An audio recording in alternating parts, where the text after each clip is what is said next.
my channel today, and we are doing a brand new Sims 4 video today. And so today is definitely going to be a really great day just because I'm excited to say that I'm finally doing the dollhouse trend that has been, surfacing here on YouTube and Tumblr a lot more. And I'm very excited because the creator who made this is Smart Milk. And if you guys want to check out her blog on Tumblr, I will leave the link down below in the description alongside the video that she made how to make this type of doll house. And it's very simple. It's basically a room build, but you're just taking away 2 exterior walls and decorating the room however you want, and then take a picture of a certain angle that you like, and then take away the background in Photoshop or GIMP or whatever editing photo program that you have on your computer. It's really simple and very fun and very creative, and I think you all should try out this type of thing, because essentially when I came across like this Tumblr post by Smart Milk, I didn't think any of it at the time until I saw some blogs and The Sims tweeted about it, and I took another look at it because there's this game developer, indie game developer on Twitter that I follow, and I believe they're called JMW or JMW on Twitter, and they're making like this video game, and it's like all pixel art, and it's so amazingly cool on how aesthetically pleasing it is.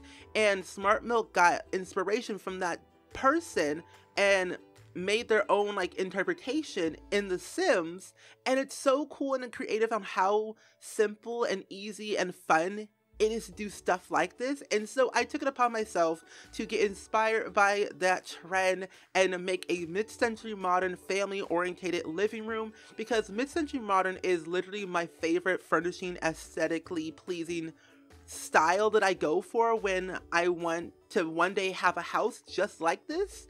And if I was born in the 70s, my living room would literally look like this, because one, I'm a child and I like toys, and even though I'm 23, I'm a child.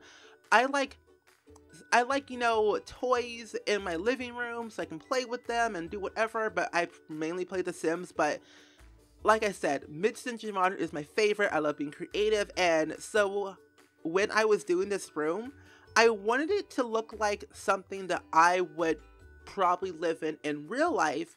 And I added a bunch of clutter, and I added some musical instruments like a piano, a bookshelf, a record player on the side, also some chairs, and all around like some other clutter beside the door. I was gonna actually put a mirror next to the door, but it didn't really seem fitting in my type of way that I was looking for. So I took it away and just left it the way it was, like a painting right beside. I think it was like a cow plant movie poster that I placed right next to the door where the TV is at, alongside a chair and a plant probably. It took me way too long. Simply, room builds don't take me over 2 hours to do, but this room build, this right here, took me 2 hours to do, because one, I love clutter. One, I love clutter. 2, I love just decorating in The Sims no matter what it is. And 3, I'm just slow at doing everything in The Sims, basically, when it comes to building, because I like my rooms no matter what it is. I love making my creations all lived in, no matter what it is, whether it's a room, whether it's an entire house, whether it's, the outdoors of a post-apocalyptic world, or camping.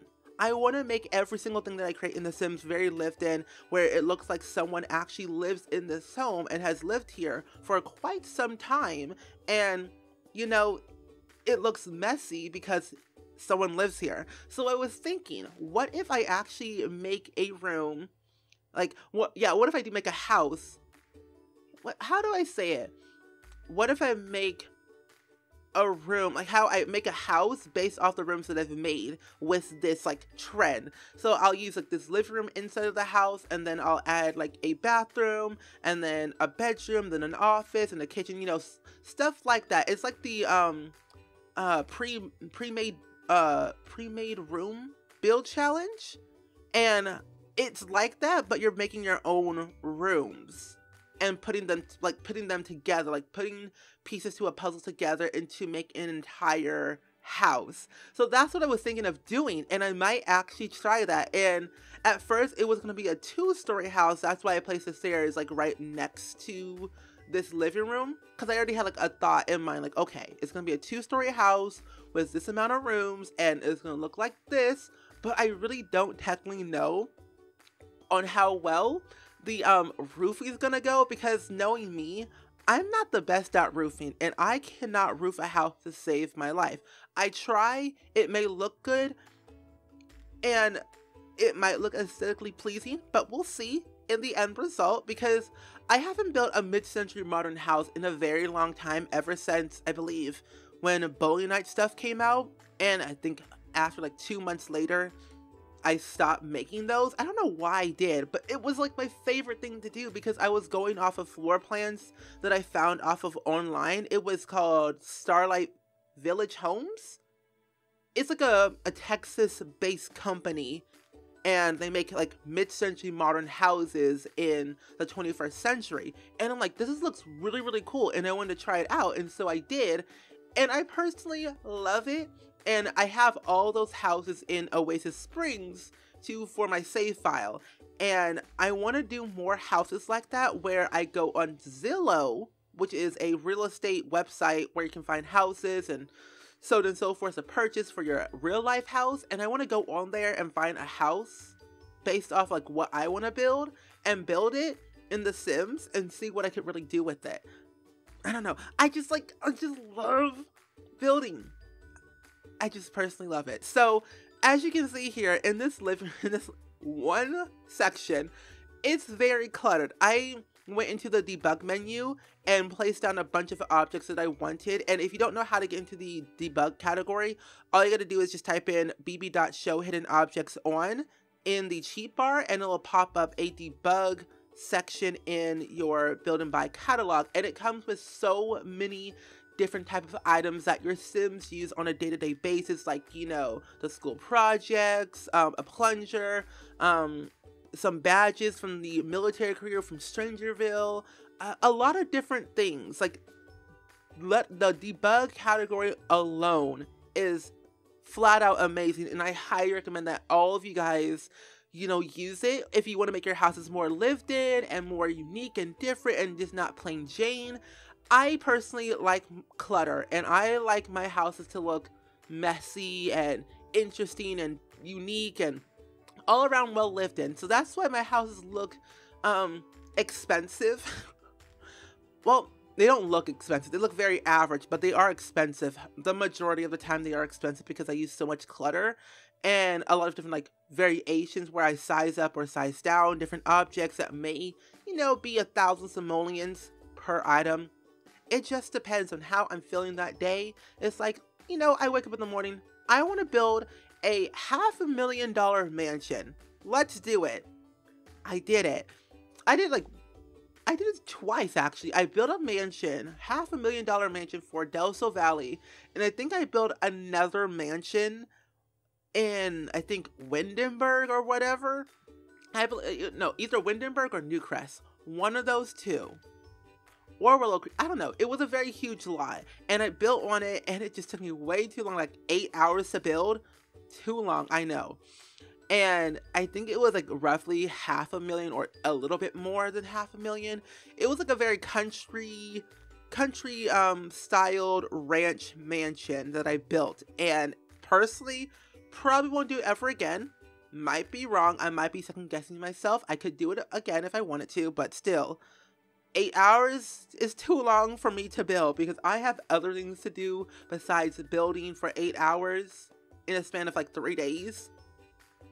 But I'll do it because I want to. Yeah.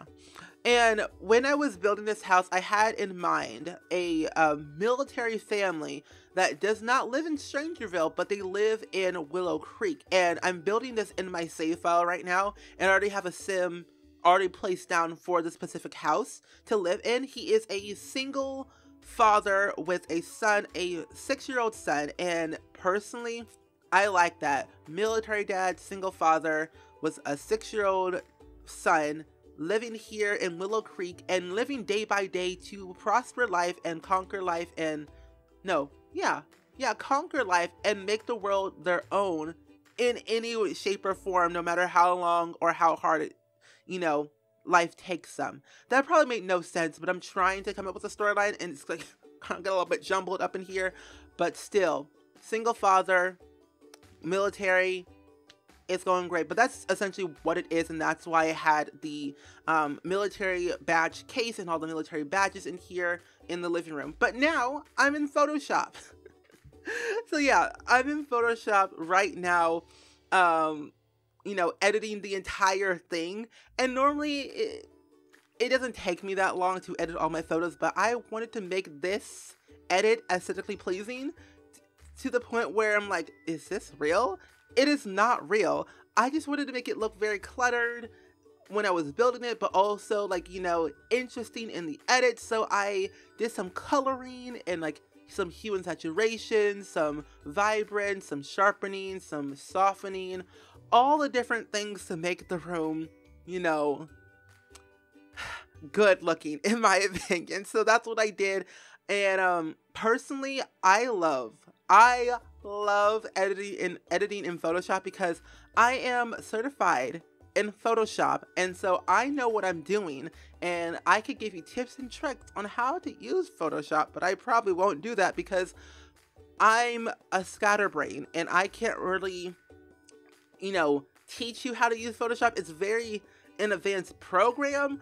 I just do things that are normal to me and I just use it how I use it. If that makes any sense. I don't know. I could probably teach you how to like do what I'm doing in real time because it's technically very, very simple.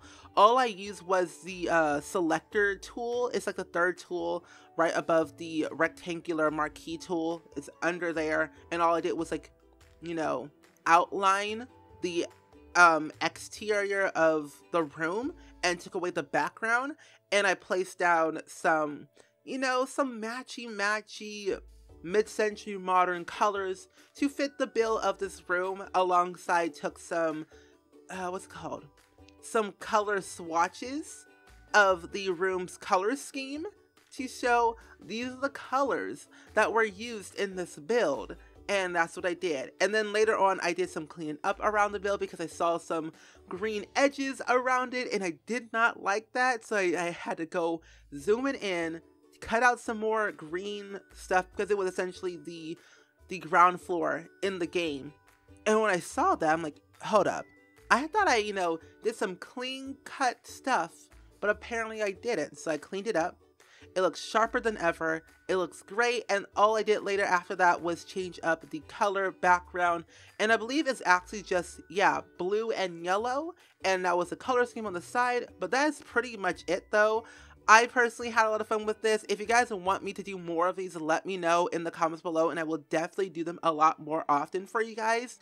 And if you have a suggestion on what kind of room I should build next, let me know in the comments below. And if you have any screenshot inspo pics, let me know on Discord, Twitter, you know, or either Tumblr or Instagram. One of those type of social media platforms are all linked down below in the description. And again, I say, I hope you guys enjoyed it. Let me know down in the comments below. As always, be sure to check out Smart Milk down below to their Tumblr alongside their video. But either way, like I said, I hope you guys enjoyed it. And I will see you guys all in the very next video. Bye!